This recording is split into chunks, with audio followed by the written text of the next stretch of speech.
Hello everyone, in today's tutorial I will show you how to move games on another drives on EA app or Origin.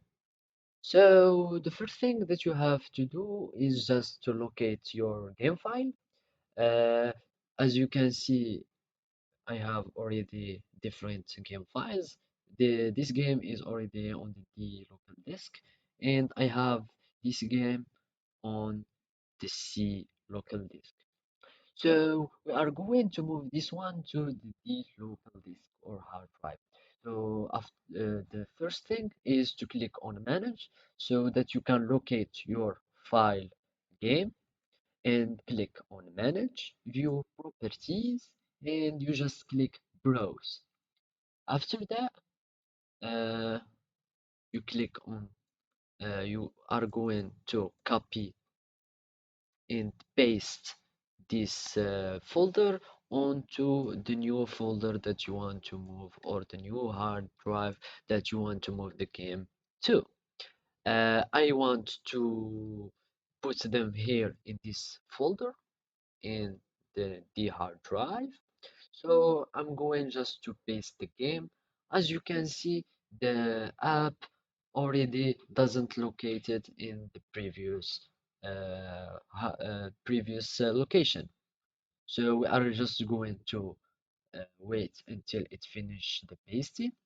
As you can see, it finishes. So all you have to do now is this simple last step. We are going to open the download manager so it takes you to the download manager section. You will find your games, your already downloaded games or the games that you bought or something from this kind. This is my game. We are just going to click play. This is my new file location. You have just to change it here and choose any file or any location or folder where you want to move your uh, game. I'm going to click, no, it should be the D. I just clicked by mistake.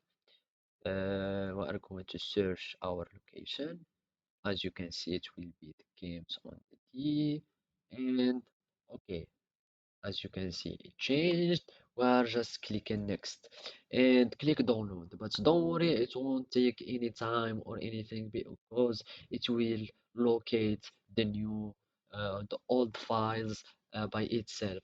As you can see, it's already saying that uh, finishes the installation. And now, as you can see, the game is working properly, and the game will open and pop up and work freely and properly. So that's it, and you can do this method with as many games as you want and take them in different and put them in different hard drive without any problems. So thank you for watching and goodbye.